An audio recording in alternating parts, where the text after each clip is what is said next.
Load हुई है word Atlas वाली, कर दी 100+ दे रही है।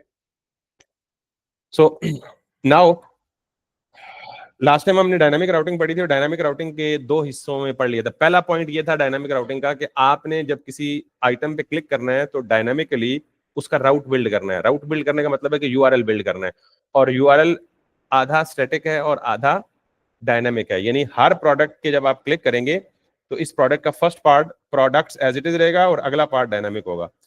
ये पहली बात हमने पढ़ी थी। दूसरी बात ये पढ़ी थी कि डायनामिक राउटिंग के लिए जहां राउट हैंडलिंग कर रहे हैं ऐप के कंपोनेंट के अंदर, वहां जाके आपने यूआरएल के अंदर कॉलन के साथ एक वेरिएबल लिखना है, ठीक। तभी ये मुमकिन होगा कि यहां से जो वैल्यू भी डायनामिकली पास होगी 5 है जैसे, तो ये 5 कहां कौन इसे पिक कर लेगा ऑटोमेटिकली, ये वाला आईडी का वेरिएबल, ठीक। अब दो काम हो रहे हैं।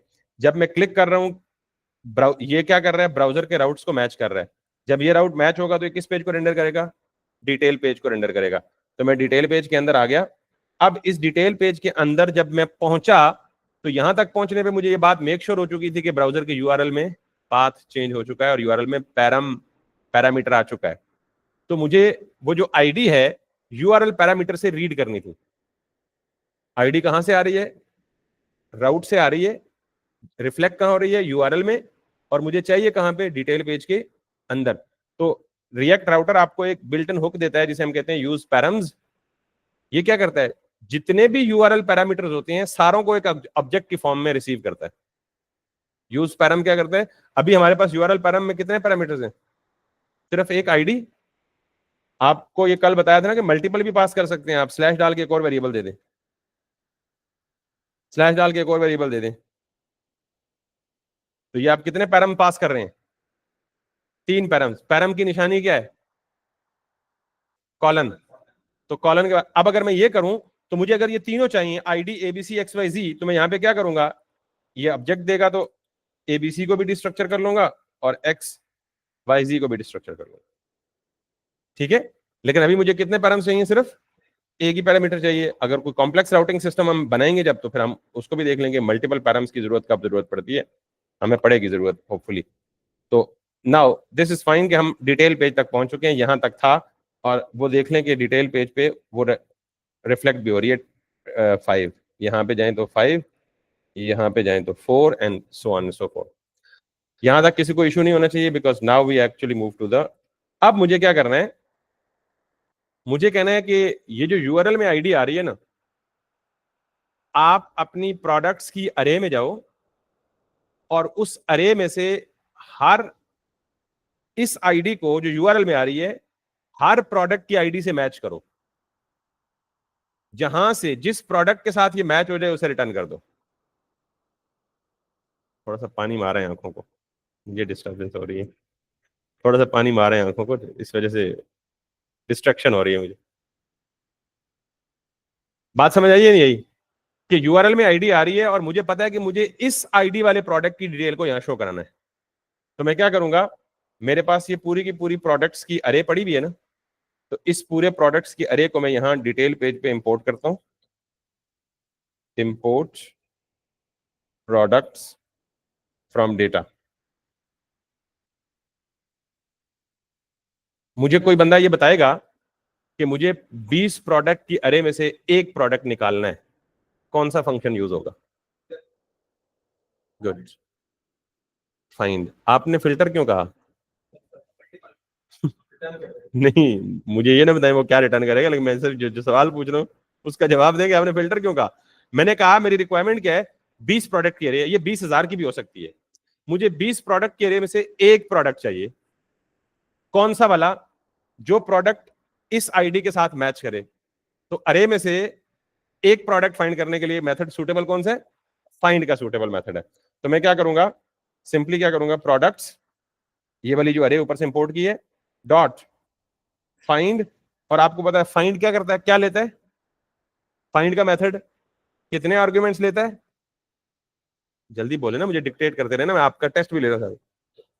एक ही लेता है, कौन सा आर्ग्यूमेंट लेता है, कॉल बैक फंक्शन। साथ साथ बोले भी, फाइंड का, फिल्टर का, मैप का, ये तीनों एक ही आर्ग्यूमेंट लेते हैं और वो क्या लेते हैं, कॉल बैक फंक्शन।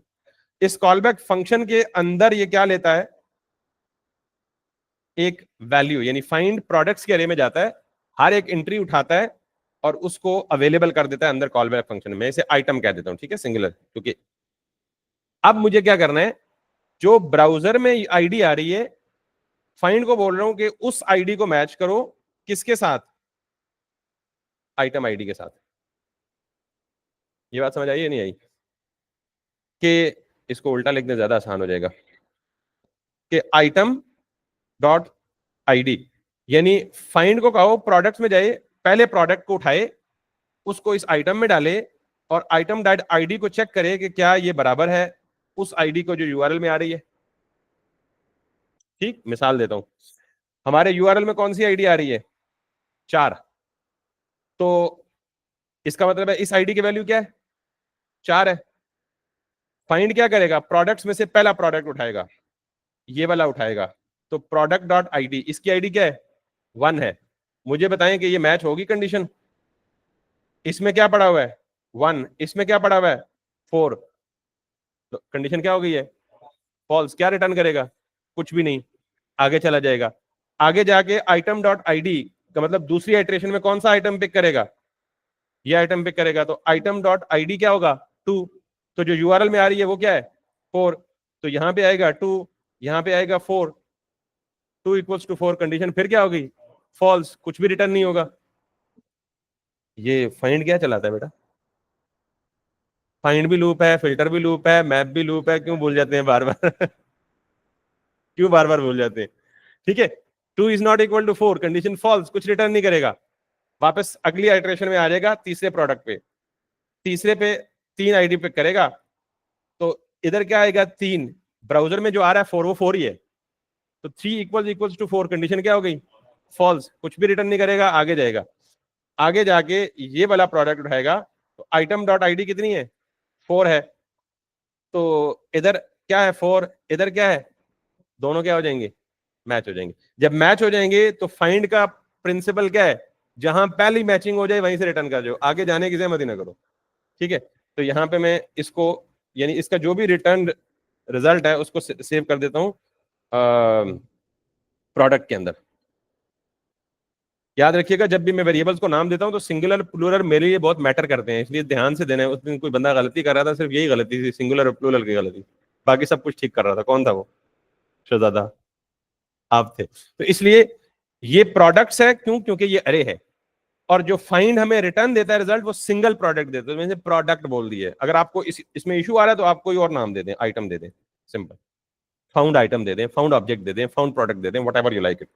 अब इसको मैं अगर यहां पे डिटेल पेज के अंदर आके सिंपल H1 करूं और मैं कहूं जी कि आइटम, अब इस आइटम में तो पूरा का पूरा ऑब्जेक्ट पड़ा हुआ है ना 4 वाला। तो पहले क्या प्रिंट करना चाहता, आइटम डॉट टाइटल। तो item dot title. Now if I come back, can you see this, and if I come here और इसको क्लिक करूं, तो जिस प्रोडक्ट पे क्लिक कर रहे हैं उस प्रोडक्ट की मुझे डिटेल आ रही है। अब इसे थोड़ा सा डेकोरेट कर लेते हैं, फिर बाकी चीजें भी हम इसमें डाल देते हैं। सो let me do that, class name container, that's it. और इसके बाद हम क्या कर सकते हैं, क्योंकि प्रोडक्ट की डिटेल हमने होम पेज पे शो नहीं की थी, अगर की भी थी किसी एक के प्रोजेक्ट में तो हमने कहा था 2 लाइनों तक ट्रंकेट करें, पूरी डिटेल वहां पे शो ना करें, पूरी डिटेल प्रोडक्ट के डिटेल डिस्क्रिप्शन पे जाके शो करें। तो दूसरा इसका कौन सा है जी, description. So let me copy this और यहाँ पे आके इसको ये करें, item dot description, see this, see this, नहीं, प्रॉप तो मैंने कहीं भी पास नहीं किया। ये जो डेटा है बेसिकली ये इस यूआरएल को रीड कर रहा है और इस यूआरएल की बेस पे हमारे पूरे प्रोडक्ट की अरे में जा रहा है और उस अरे में से ढूंढ के सिर्फ एक प्रोडक्ट निकाल रहा है। तो असल काम मैजिक ये हो रहा है ना जो आज हमने किया। तो यहाँ तो कहीं भी प्रॉप नहीं शामिल है, असल मैजिक तो ये है, यूज पैरम से पैरामीटर्स रीड कर रहा है यूआरएल ब्राउजर के, और उस पैरामीटर में से जो आईडी मिल रही है उसे उसे भेज रहा है किधर, पूरे प्रोडक्ट की अरे में से फाइंड करके लाओ कि इस आईडी का कोई प्रोडक्ट मिल रहा है नहीं मिल रहा, वो जो मिल रहा है उसे आइटम में सेव कर। तो मैचिंग टाइटल के साथ करते हैं, यहाँ पे क्या करते हैं, item dot title equals to title. लेकिन टाइटल डालेंगे नहीं क्योंकि टाइटल यूआरएल इनकोडेड होता है, तो उसके लिए पहले क्या करेंगे, उसको स्लगिफाई करेंगे, यहाँ आके फिर दोनों को स्लगिफाई करेंगे। तो मैंने मिटाया इसीलिए था, मैं समझदार हूं ना, कि हमें कुछ एक्स्ट्रा लॉजिक करनी पड़ेगी। वो दैट्स नीट एंड क्लीन, वो करना चाहिए था हमें, but in order to avoid confusion I would ask you to highly do that. उसके लिए पता है नॉर्मली क्या होता है, डेटाबेस में प्रोडक्ट के टाइटल के साथ स्लग अलग से सेव किया जाता है।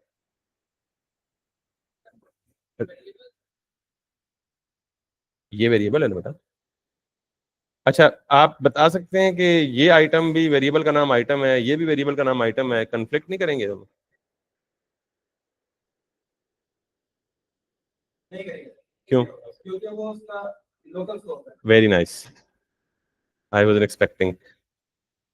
ये आइटम इस फंक्शन में डिफाइंड है, ये कॉल बैक फंक्शन है ना, तो इस आइटम का स्कोप सिर्फ इतना ही अवेलेबल है, इससे बाहर ये अवेलेबल ही नहीं है, और इस आइटम का स्कोप ये पूरा फंक्शन है। ठीक है, बहरहाल अगर स्कोप का नहीं पता तो इसे थोड़ी देर इग्नोर कर दें। वैसे एक सवाल आया तो मैंने कहा शरारत कर लूं थोड़ी सी। तो क्या सवाल था, सॉरी, क्लियर हो गया? आइटम इज अ वेरिएबल, ठीक है। तो अब डिस्क्रिप्शन है, अब हम सारी शो कर दें, क्योंकि प्रोडक्ट का डिटेल पेज है, डिटेल पेज में सारा कुछ होना चाहिए, तो इसकी पिक्चर भी शो होनी चाहिए। So let's talk about this picture first. इसको कहता हूँ जी कि I M G image, image में मैं कहता हूँ जी सोर्स, सोर्स में मैं कहता हूँ जी कि item dot I M A G E image. Image को थोड़ा सा स्टाइल दे दें ताकि बहुत बड़ा शो ना हो। इसको दे दें जी आप इनलाइन में विड्थ दे दें, लेट्स सपोज 200 पिक्सेल्स, और इसे 200 पिक्सेल्स को let's put it in a single quote और डबल कोट, ठीक है। और उसके बाद आप इस पे जाएं और क्या करें, इसका लेट्स सी कैटेगरी शो कर दें, वो भी टॉप पे शो करनी है यहाँ पे। तो यहाँ पे सिंपल इसको उठाएं और इसको यहाँ आके यहाँ पे शो कर दें, ठीक है। और इसे कह दें जी CATEGORY कैटेगरी, और इसे भी यहाँ पे कह दें CATEGORY category. Category men's clothing है, इमेज ये है, ये उसका टाइटल है, ये उसकी डिस्क्रिप्शन है, और क्या चीज़ रह गई, ये इमेज भी आ गया, प्राइस रह गई और रेटिंग रह गई। सो यहाँ पे जाके देखें जी, यहाँ पे है जी, फिलहाल आप इसी को कॉपी पेस्ट करें और इसे कह दें जी आइटम डॉट प्राइस। और प्राइस चूंकि वैसे वेला नंबर शो हो रहा है, तो आप इसे कह दें जी कि that is going to be PKR dot, और चूंकि इसे थोड़ा सा आपने स्ट्रॉन्ग करना है, प्राइस थोड़ी सी बोल्ड होनी चाहिए, तो आप इसे कह दें सॉरी STRONG स्ट्रॉन्ग। बाकी जो भी डेकोरेशन आप करना चाहते हैं वो आप खुद ही कर लें। सो दैट्स इज और इसके बाद इंपॉर्टेंट चीज़, यहाँ भी ऐड टू कार्ट का बटन होना चाहिए, ठीक है। तो यहाँ पे भी ऐड टू कार्ट का बटन लगा दें, और उस बटन के लिए बजाय नया बटन बनाने के हम यहाँ पे जाते हैं प्रोडक्ट कार्ड में, और यहाँ जो बटन लगे हुए ना ऑलरेडी, इसका किधर है किधर है किधर है किधर है किधर है, ऐड टू कार्ट ये है। और ये भी एंकर नहीं होना चाहिए, ये क्या होना चाहिए, BUTTON, बिकॉज अगली बारी इसकी है, अगली बारी हमने ऐड टू कार्ट करना है। बटन हो गया, और इसको कॉपी करें यहाँ से, एच बटन में Href नहीं होता, और इसको कॉपी करें यहाँ से ऐड टू कार्ट को, और यहाँ पे जाके इसको ये कर दें ऐड टू कार्ट, ठीक है। और अब आप जाएं यहाँ पे, इसको जाएं, इस पे क्लिक करें add to cart. Add to cart is doing nothing because obviously अभी तक हमने इसे इम्प्लीमेंट नहीं किया, but this is something that is this, this is something that is this. यहाँ तक कोई मसला मसाइल नहीं? तो अब हमने करना क्या है कि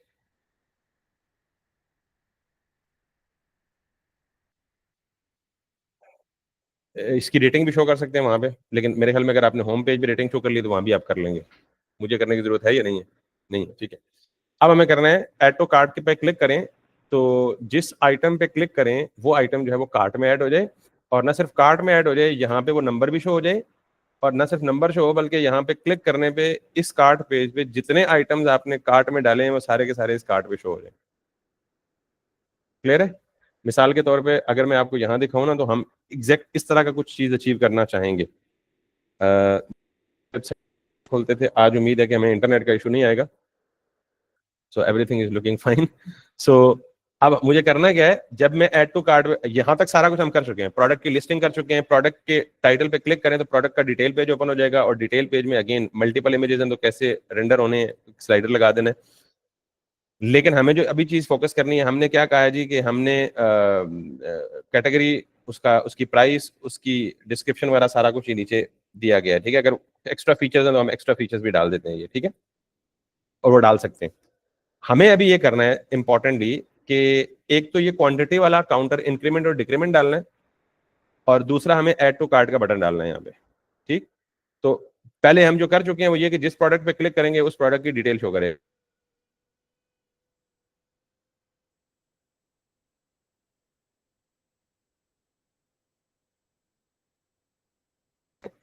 तो खैर, अब मैं क्या करूंगा, अगर आप चाहते हैं कि स्लग शो हो, लेट्स सपोज, चाहते हैं नहीं चाहते? नहीं चाहते? एक तो मतलब है, तो पर पता है ट्रिक करते हैं। ट्रिक ये करते हैं कि मैंने कहा जी, जब हम नॉर्मली स्लग स्टोर करते हैं तो हमारे हर प्रोडक्ट के अंदर स्लग अलग से स्टोर होना चाहिए। इसकी मैं आपको रॉकेट साइंस बताता हूँ, actual real user user user interface कैसा होना चाहिए। मिसाल के तौर पे मैं यहाँ पे लिखता हूँ जी, आ, मिसाल के तौर पे easylearn.pk/admin/login। तो अगर काम करना ही है तो सही सुथरे से करके करते हैं, फिर मजा आएगा। तो दिस इज माय, अगेन ये जो मेरी वेबसाइट का नया वर्जन बन रहा है ना, वो easylearn.pk पे डिप्लॉयड है। ये कुछ अर्से तक ये इसका एडमिन डैशबोर्ड है, ठीक है। अब स्लग का क्या रॉकेट साइंस होता है, जब भी आप कोई नई चीज क्रिएट करते हैं ना, मिसाल के तौर पर मैं नई कैटेगरी ऐड कर रहा हूँ, नई कैटेगरी से मेरी मुराद क्या है कि मैं easylearn.pk लिखूं, तो ये जो यहाँ शो हो रही है ना, ये सारी कैटेगरीज है। प्रोग्रामिंग कोई दूसरी कैटेगरी तो यहाँ आएगी, तीसरी कैटेगरी तो यहाँ आएगी, तो ये बेसिकली बैकएंड से कहाँ से ऐड करता हूँ, यहाँ से ऐड करता हूँ। कोर्स कैटेगरीज, ये एक ही कैटेगरी है तो यहाँ एक ही कैटेगरी, ऐड न्यू कैटेगरी पे क्लिक करता हूँ। स्लग का देखिएगा, आप सपोज करें कि ये प्रोडक्ट, अब कोई हम जो हमारा जो ई कॉमर्स का प्रोडक्ट है, ये बैकएंड से कोई एडमन ऐड कर रहा है, तो उसके पास भी इस तरह का एडमन डैशबोर्ड होगा, वो टाइटल एंटर करेगा कैटेगरी का, ठीक है। तो मैं कहता हूँ जी, अब देखिएगा ये स्लग ऑटो जनरेट होगा, मैंने बैकएंड में लॉजिक लगाई हुई है कि जो टाइटल यूजर एंटर करे उस टाइटल को स्लगिफाई करके यहाँ ऑटोमेटिकली शो कर दो। तो हर कैटेगरी के साथ उसका क्या सेव होगा, स्लग भी सेव होगा। तो रियल टाइम यूज केस में ऐसा होना चाहिए, ठीक है। तो हमने जो डाटा कॉपी किया था ना नेट से, उसके साथ कहीं भी स्लग की फील्ड नहीं है, ठीक है। बट अभी मैं बताता हूँ कैसे क्रिएट करनी है, पहले ये देख ले। मैं यहाँ पे नई कैटेगरी डालता हूँ, मिसाल के तौर पे FUN, देखिएगा, FUN fundamentals of Python programming. Can you see this, कि जहां जहां कैप्स है वो लोअर केस में बदल गए, और जहां जहां स्पेस है वहां पे this is kind of like slugify हो रहा है ये। तो अब ये स्लगिफाई का मैंने आपको तरीका भी बता दिया है, फंक्शन भी लिख के बता दिया है, लिखा हुआ भी मौजूद है, अब हम इसे इंप्लीमेंट करते हैं। इस पे सारे अग्री है ना? मैं इसलिए बेटा सारा कुछ आपसे पूछ पूछ के कर रहा हूँ कि ये ना हो कि मतलब मैं करता जाऊं, मेरा तो काम ही यही है, दिन रात सुबह दोपहर शाम, तो आपको मुश्किल फेस हो और आप कहीं से डिसाइड हो जाएंगे, ये भी है, ये भी है, ये क्या मुसीबत है। तो अगर आप मिलेंगे तो ठीक, वरना वो फ्लो भी हमारा ठीक ही चल रहा है। अब हमारे पास तो 20 प्रोडक्ट ऐसे ही हैं, तो हम अभी तो घंटा लगा नहीं सकते कि हर प्रोडक्ट के यहाँ आके एक नई फील्ड क्रिएट करें जिस स्लग की, और फिर उसका स्लग यानी खुद इसको पूरा कॉपी पेस्ट करें और इसका स्लग मैनुअली सारा कुछ बनाएं। That would take us lot of time. तो हम क्या करते हैं, चैट जीपीटी को लेवरेज करते हैं। मैं इसको कॉपी करता हूँ, Ctrl+A Ctrl+C, और चैट जीपीटी को कहता हूँ कि भाई क्या करो, रियल टाइम में तो ये होगा कि जब यूजर एंटर करेगा नया प्रोडक्ट एडमिन, तो वो ऑटोमेटिकली स्लगिफाई होकर सारा कुछ बैकएंड पे स्टोर हो रहा होगा, जैसे मेरा हो रहा है। लेकिन अभी के लिए चूंकि हमारे पास प्रोडक्ट ज्यादा हैं, तो मैं क्या करता हूँ जी, मैं कहता हूँ चैट जीपीटी मेरी ये वाली अरे लो, शिफ्ट एंटर 2 दफा प्रेस करें और कहें add the slug field in each object along with the value ठीक है, take the value from title, simple prompt. तो ये क्या करेगा, एंटर प्रेस करें और मुझे कह रहे जी कि here is your updated products array with the slug field. So can you see this, it did that for me. Clear हो गया? तो मैं इसको यहां से कॉपी करूंगा दोबारा से और यहां पे आगे क्या कर दूंगा, पेस्ट कर दूंगा। शायद से ही कॉपी नहीं हुआ पूरा, अभी वो रिस्पॉन्स जनरेट कर रहा था तो मैंने दरमियान में ही कॉपी ठोक दिया, ठीक है, लिहाजा let him complete its work then I will do that. तो मैं दोबारा कॉपी करता हूँ, अब उसने रिस्पॉन्स कंप्लीट कर लिया, control A control V placed, there is no error. वो कह रहा है continue this for the rest of your project. उसने कितने दिए, 10 दिए, डंडी मार गए हैं। तो आप उसे कहें भाई नहीं ऐसा नहीं चलेगा, गिव मी कंप्लीट अपडेटेड। खुद करना होता तो पहले भी खुद ही ना कर लेते। तो लिहाजा लेट्स, तो भाई चैट जीपीटी को लेवरेज करें, लेवरेज करें। मैं बार बार बता रहा हूँ कि जो बंदे चैट जीपीटी यूज नहीं करेंगे फ्यूचर में वो प्रोग्रामर रिप्लेस हो जाएंगे उन लोगों से जो चैट जीपीटी आपका काम, दिनों का काम घंटों में ले आया है।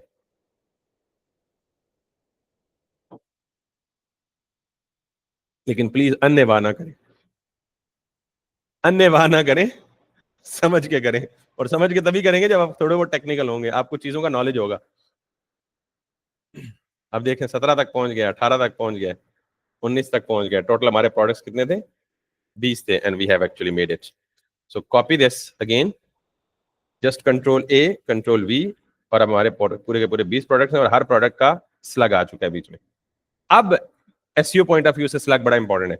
अब हम अपना कोड चेंज करते हैं, यानी यहाँ पे जाते हैं और यहाँ पे जाके सबसे पहली चीज हमने क्या बनानी है, यहाँ पे प्रोडक्ट डॉट आई टी के बजाय क्या करना है, प्रोडक्ट डॉट स्लग, क्योंकि अब पहले हमारे पास स्लग की फील्ड नहीं थी, अब हमारे पास स्लग की फील्ड आ चुकी है। ठीक है, तो कितनी जगहों पे चेंज करना है, SLUG स्लग।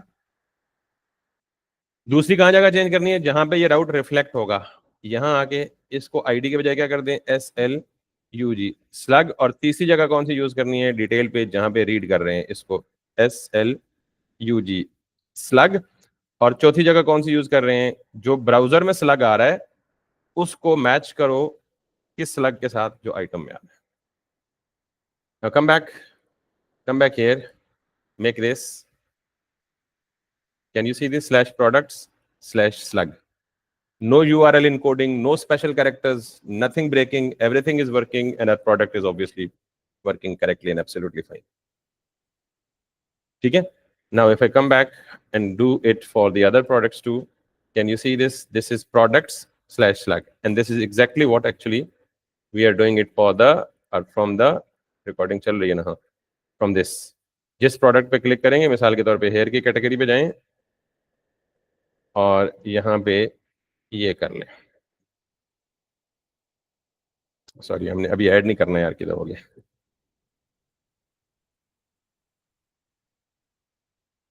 शॉप नाउ पे जाएं, होम पे आ जाएं, किसी एक प्रोडक्ट के टाइटल पे क्लिक करें। Can you see this, slash product slash D-10 dash bundle 1, D-10 इधर डैश डाल दिया, सारे लोअर केस कन्वर्ट कर दिए, and that is basically a slug. ठीक है, तो आपका सवाल भी हल हो गया जी। अब ये रियल टाइम पे जब हम बैकएंड खुद अपना बनाएंगे ना, एडमिन पैनल, तो वहां से जब हम टाइटल खुद क्रिएट कर रहे होंगे तो हम ऐसी लॉजिक बनाएंगे कि स्लग ऑटोमेटिकली क्रिएट हो जाए और डेटाबेस में सेव भी हो जाए, तो ताकि वो यूजर रीडेबिलिटी और एनहांसमेंट और बाकी सारा काम जो है वो प्रॉपर हो जाए। ठीक है, सो let me log out from here and let me do that from in here. अच्छा, यहां तक किसी को मसला हो, नहीं मसला। अब हमने जो अगली लॉजिक लगानी है ना, वो ये लगानी है कि मिसाल के तौर पे I am back to the home page. अब मैं चाहता हूं कि मैं क्या करूं, ऐड टू कार्ट पे क्लिक करूं। ऐड टू कार्ट पे क्लिक करने पे कैन यू सी यहाँ पे 0 है तो क्या हो जाए, 1 हो जाए। और 1 होके उसके बाद मैं इस पे क्लिक करूं तो चाहे नया पेज ओपन हो जाए या चाहे पॉपअप हो जाए, जो भी हो जाए, उसके ऊपर जितने भी कार्ट में प्रोडक्ट्स हैं वो सारे के सारे यहाँ शो हो जाए, जैसे एक है। और साथ में ये इंक्रीमेंट बटन भी शो हो, डिक्रीमेंट बटन भी शो हो। तो नेक्स्ट टास्क इज दिस, ठीक है, इस काम के लिए हमें एक नया टॉपिक पढ़ने की जरूरत है, and that is called as global state management. ठीक है, हो क्या रहा है, जरा मैं सिनेरियो डिस्क्राइब करता हूँ और फिर हम देखते हैं कि हमने ग्लोबल स्टेट मैनेजमेंट को आज पढ़ना है या कल पढ़ना है। पहले डायनामिक राउटिंग समझ आ गई है। सिंपल डायनामिक राउटिंग इतनी है, अभी हम नेस्टेड करेंगे, डीप नेस्टेड करेंगे तो फिर हम उस पर जाएंगे, लेकिन अभी तक हम इस प्रोजेक्ट को, टास्क को कंप्लीट करेंगे तो होपफुली आपकी बहुत सारी चीजें खुद ही सीधी हो जाएंगी। अब मुझे बताएं कि पहले हम सर्चिंग करें या ये सर्चिंग बाद में करते हैं, पहले हम ऐड टू कार्ट कर लेते हैं, ऐड टू कार्ट कर लेते हैं। अच्छा, ऐड टू कार्ट में इशू क्या है, मैंने आपको कहा था कि नॉर्मली ना हर कंपोनेंट की स्टेट लोकल होती है, हर कंपोनेंट की लोकल स्टेट होती है। अगर हमें दो कंपोनेंट के दरमियान स्टेट शेयर करनी हो तो क्या पड़ा था, क्या करना आता है, प्रॉप्स। एक स्टेट को दूसरे एक कंपोनेंट की स्टेट को दूसरे कंपोनेंट की स्टेट में भेजना हो तो कौन सा कॉन्सेप्ट है हमारे पास, प्रॉप्स का कॉन्सेप्ट है। हमने ये भी पढ़ा था अगर चाइल्ड कंपोनेंट की स्टेट को पेरेंट कंपोनेंट की स्टेट में भेजना हो तो कौन सा कॉन्सेप्ट था, स्टेट लिफ्टिंग। पढ़ा है हमने, नहीं पढ़ा, नहीं पढ़ा, ठीक हो गया, ठीक हो गया। अब जरा एक सिनेरियो देखिएगा, फिर मैं आपको उसके बारे में कुछ बता पाऊंगा, that would be very best. हमारे पास ना जब भी हम रिएक्ट की ऐप बनाते हैं तो रिएक्ट की ऐप में कंपोनेंट्स आर रेंडर्ड या you can say represented in the form of a parent child component tree. एक पेरेंट कंपोनेंट होगा, उसके आगे 2 या 6 या 2 दर्जन या 8 दर्जन या 10 दर्जन चाइल्ड कंपोनेंट होंगे। यानी सपोज करें कि इसके आगे 2 चाइल्ड हैं, इसके आगे फिर एक चाइल्ड है, 3 चाइल्ड इसके हैं, एक चाइल्ड इसका है, इसके आगे फिर एक चाइल्ड है, फिर एक चाइल्ड है, फिर एक चाइल्ड। मैं इंप्लीमेंट करना चाहता हूँ ऐड टू कार्ट फीचर, लेकिन ऐड टू कार्ट फीचर के लिए जो मसाइल आने वाले हैं ना, वो पहले मसले बताने लगा हूं और फिर उस मसले को कैसे हल करना है वो बताऊंगा और फिर इन सारी चीजों को ऐड टू कार्ट में इंप्लीमेंट करूंगा। ठीक है, तो मसाइल सुनिए। अभी ये क्या डिस्कस कर रहा हूँ, मसाइल डिस्कस करने लगा हूं। रिएक्ट का जितना भी प्रोजेक्ट होता है, रिएक्ट के प्रोजेक्ट में आप बहुत सारे कंपोनेंट्स बनाते हैं, एक कंपोनेंट में दूसरा रेंडर करते हैं, दूसरे के अंदर और दूसरा रेंडर करते हैं, तो ये इस तरह से ट्री की फॉर्म में ऑर्गेनाइज होता है। आप यूं समझ लेंगे ये ऐप का कंपोनेंट है, ये नेवबार का कंपोनेंट है, या सॉरी ऐप के अंदर ये होम का कंपोनेंट है, ये अबाउट का कंपोनेंट है और ये सर्विसेज का कंपोनेंट है। अब होम के कंपोनेंट के अंदर एक नेवबार का कंपोनेंट शो हो रहा है, एक प्रोडक्ट लिस्टिंग का कंपोनेंट शो हो रहा है, प्रोडक्ट लिस्टिंग के अंदर एक कार्ड का कंपोनेंट शो हो रहा है, प्रोडक्ट कार्ड का कंपोनेंट शो हो रहा है। यानी जो हमारा सिनेरियो बना हुआ है मैंने उसको as it is pictorial form में रिप्रेजेंट कर दिया है। ठीक है, अब सपोज करें कि मेरे पास एक डेटा है जो कि यहां पड़ा हुआ है ऐप के कंपोनेंट के अंदर, कोई भी डेटा है, नंबर है, एबीसी है, XYZ है, यानी स्टेट पड़ी हुई है। तो मुझे जो डाटा ऐप कंपोनेंट में पड़ा हुआ है, मुझे बिलफर्ज वो डेटा चाहिए समवेयर हेयर प्रोडक्ट कार्ड के कंपोनेंट में चाहिए। तो क्या तरीका है, तरीका यह है कि मुझे ऐप के कंपोनेंट से यहां तक डायरेक्ट डेटा नहीं पहुंच सकता, there is no way for that.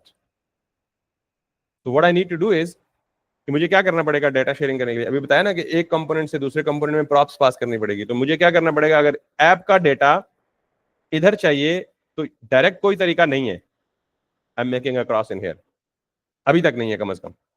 मुझे ये डेटा यहां भेजना पड़ेगा एज अ प्रॉप, इधर से यहां भेजना पड़ेगा एज अ प्रॉप, और इधर से यहां भेजना पड़ेगा एज अ प्रॉप। अभी तो 4 कंपोनेंट्स हैं, तो इट सीम्स ओके। आप सपोज करें कि आपके पास 3 दर्जन कंपोनेंट है, तो आप सारा दिन वेले बैठ के प्रॉप्स ही ढूंढते रहेंगे, ऊपर से नीचे तक पास करेंगे, तो ये प्रॉब्लम नहीं लग रहा आपको, प्रॉब्लम है ना। एक प्रॉब्लम ये है कि भाई आप प्रॉप्स पास किए जा रहे हैं निचले लेवल पे, फिर अगले निचले लेवल पे, फिर अगले निचले लेवल पे, फिर अगले निचले लेवल पे। दूसरा तरीका यह है कि डेटा सिर्फ इस कंपोनेंट को चाहिए और इस कंपोनेंट को चाहिए, इन्होंने आपस में एक दूसरे के साथ शेयर करना है। ये बीच में से सारे साइकिल से सारे कंपोनेंट्स में गुजर के आना जरूरी है भाई, उनको डेटा से गर्ज ही नहीं है, उनसे हम क्यों पास करवा रहे हैं। आप और आपका कोई दोस्त है, द लव वन, आपने एक दूसरे के साथ नंबर एक्सचेंज करना है। अज्यूम करें कि वो नंबर दे दें आपके अब्बा जी को, आपके अब्बा जी नंबर दे दें आपकी अम्मा जी को कि जी ये बेटे को देना है, आपकी अम्मी जी आपके सबसे बड़े बेटे से शेयर कर दें, सबसे बड़े बेटे साहब अपने छोटे भाई से शेयर करें, वो अपनी किसी बहन या भाई से शेयर करें, वो पहुंचते पहुंचते पूरे घर में घूम घुमा के नंबर आप तक पहुंचे। Is this logically acceptable? क्योंकि अब्बा जी के पास नंबर पहुंचेगा ना तो लितर तो उधर ही पढ़ना शुरू हो जाएंगे, आगे तो जाएगा ही नहीं काम। यार कहने का मतलब ये है कि डाटा सिर्फ दो फरीकैन के दरमियान शेयर होना चाहिए जिनको चाहिए, जिनको असल में डाटा की जरूरत है। तो मैं सपोज करता हूं कि डाटा एक इस कंपोनेंट को चाहिए, एक इस कंपोनेंट को चाहिए, why I am passing through all the components that are actually existing in between. ये वही वाली एग्जांपल होगी कि पूरे घर में नंबर घुमा के फिर आप तक पहुंचा तो फायदा क्या है, सत्यानाश तो पहले ही होगी आपकी। तो दैट्स द प्रॉब्लम नंबर 2। पहला प्रॉब्लम ये है कि हमें हर कंपोनेंट से प्रॉप पास करनी है। दूसरा, उस कंपोनेंट के पास भी डाटा जा रहा है जिसको चाहिए ही नहीं। ये दो प्रॉब्लम एग्जिस्ट कर रहे हैं। तो पहला प्रॉब्लम को हम कहते हैं प्रॉप ड्रिलिंग। क्या बोलते हैं? प्रॉप ड्रिलिंग का मतलब ये है कि अब पेरेंट कंपोनेंट चाइल्ड को डाटा पास करे, चाइल्ड अपने चाइल्ड को पास करे, वो अपने चाइल्ड को पास करे। तो ये जो नंबर एक्सचेंज वाली मिसाल दी है, that can be a good example of prop drilling. आप ड्रिल डाउन कर रहे हो, हर लेवल पे जाके डाटा पास कर रहे हो, which is not desirable. What should happen is कि there should be a way through which only this and this component should have an access to data. तो दैट ये प्रॉप ड्रिलिंग का problem और फिर जिस कंपोनेंट को data चाहिए नहीं उस तक खामखा डाटा पहुंच रहा है, इन दोनों प्रॉब्लम से बचने के लिए। अच्छा, फिर अगला प्रॉब्लम क्या है? अब ये डाटा इसके पास है, थोड़ी देर बाद कोई ऐसा मसला होगा कि यही डाटा जो इसके पास है वो इसको भी चाहिए, या यूं समझ लें कि अब इधर डाटा नहीं है, इस कंपोनेंट के पास जो डाटा है वो इसको चाहिए। तो देयर इज नो वे कि सिबलिंग्स आपस में डाटा शेयर कर सके। एक तो ये डायरेक्ट सिबलिंग है ही नहीं, ये दादे पोतरे हैं। पंजाबी में समझते हैं दादा पोतरा क्या होता है? डायरेक्ट सिबलिंग तो आप भाई बहन होते हैं ना, तो दादा पोतरा का मतलब क्या, जिनका दादा कॉमन होता है, पेरेंट कॉमन नहीं होता। ठीक है, तो देयर इज नो वे के थ्रू विच ये कंपोनेंट अक्रॉस द ट्री एक दूसरे से डाटा शेयर कर सकें। तो इसका मतलब है कि असल प्रॉब्लम क्या है? Data sharing. तो पहले डाटा शेयरिंग का प्रॉब्लम हमने हल किया था थ्रू प्रॉप्स। अब प्रॉप से हल नहीं हो सकता। प्रॉप से हल होता है तो यहां से तो हो सकता है पेरेंट में, लेकिन अगर इसको इसके साथ शेयर करना है तो पता क्या करना पड़ेगा? इसको पहले अपने पेरेंट को डाटा देना पड़ेगा, यार उसे भेज दो। ये अपने पेरेंट को देगा, यार उसे भेज दो। ये अपने पेरेंट को देगा, यार उसे भेज दो। आप अब अज्यूम करें कि आप अपना नंबर किसी के साथ एक्सचेंज करना चाह रहे हैं, अपने किसी सज्जन के साथ, और आप अपने अब्बा जी को कहें जी ये नंबर जरा उधर पास करें जरा, फिर आप देखें हाल क्या होगा आपका। ठीक है, दैट इज वेरी कॉम्प्लिकेटेड। तो थिंक लाइक दैट। तो अगर आपको इधर से इधर डाटा शेयर करना है तो ये अपने पेरेंट को देगा, वो अपने पेरेंट को देगा, वो अपने पेरेंट को देगा, पेरेंट फिर आगे से नीचे शुरू करना है। किसी किसी के पेरेंट बहुत अच्छे होते हैं, सबके बहुत अच्छे होते हैं, लेकिन किसी के ज्यादा अच्छे होते हैं। तो वो कहते हैं ठीक है बेटा दे दूंगा, आ जाओ। तो फिर वो पेरेंट जो है वो दूसरी साइड पे ड्रिल डाउन करेगा। तो यहां से क्या होगा? स्टेट अप होगा, और यहां से क्या होगा? ड्रिल डाउन होगा। स्टेट को या डेटा को एक कंपोनेंट ट्री से पीछे अपवर्ड पेरेंट की तरफ मूव करने को हम क्या कहते हैं? स्टेट लिफ्टिंग कहते हैं। क्या बोलते हैं? स्टेट को हमने लिफ्ट अप कर लिया, और उसी स्टेट को नीचे कंपोनेंट वाइज डाउन भेजने को क्या कहते हैं? ड्रिल डाउन कर दिया। तो दो प्रॉब्लम है, स्टेट लिफ्टिंग भी प्रॉब्लम है, प्रॉप ड्रिलिंग भी प्रॉब्लम है। जिसको डाटा चाहिए ही नहीं उसके पास डाटा जा रहा है, वो भी एक प्रॉब्लम है। तो इसे लितर भी पढ़ सकते हैं भाई। लिहाजा ये मैंने सिर्फ क्या शेयर किया आपके साथ? प्रॉब्लम, हल नहीं बताया। परफेक्ट हल क्या होना चाहिए? उसको इशारे के साथ मैसेज भेज दो कि यार तूने नंबर शेयर करना है, वो फलां जगह पे रख दो, मैं वहां से उठा लूंगा। ऐसे ही होता है ना रियल टाइम में। आप सारे माशाल्लाह जवान है, सारों को मुझसे ज्यादा टेक्निक्स पता होंगी। हमारी टेक्निक तो पुरानी हो गई है, क्योंकि हमारे दौर में मोबाइल ही था। तो अब परफेक्ट इस एग्जांपल को बड़ा करीब से समझिएगा। ये शुगर मेले वाली एग्जांपल इसलिए दे रहा हूं कि आपकी जहनों में नक्श हो जाएगी, लेकिन ये बिल्कुल सिमुलेट कर रही है। अब होना क्या चाहिए कि मेरे पास कोई ऐसी जगह होनी चाहिए सेपरेटली जो इस ट्री से बाहर हो, या ट्री से बाहर ना भी हो तो एक सेपरेट जगह पड़ी हो। जितनी भी स्टेट है जो पूरे डिफरेंट कंपोनेंट में शेयर करनी है, वो स्टेट में कहां रख दूं? कहीं साइड पे रख दूं, और सारे कंपोनेंट्स को बता दूं कि भाई जिसको स्टेट या डेटा चाहिए उस जगह पड़ा हुआ जाके वहां से उठा लो। तो अगर ये स्टेट इधर पड़ी हुई है और सारे कंपोनेंट्स को ये पता है कि उधर पड़ी हुई है, तो फिर जिस कंपोनेंट को डेटा या स्टेट चाहिए होगी, मैं जब स्टेट बोलूं डेटा बोलूं एक ही मतलब है, ठीक है? जिसको चाहिए होगी, इसको चाहिए तो ये कहां से लेगा, इसको चाहिए तो कहां से लेगा, इसको चाहिए तो कहां से लेगा, उस सेपरेट जगह से। ये जो सेपरेट जगह है ना, इसको हम कहते हैं ग्लोबल स्टेट मैनेजमेंट। क्या बोलते हैं, यानी वो जगह या ये टेक्निक जिसके थ्रू स्टेट को एक जगह रख के सबके साथ शेयर किया जा सकता है, इस कॉन्सेप्ट को हम क्या बोलते हैं, ग्लोबल स्टेट मैनेजमेंट।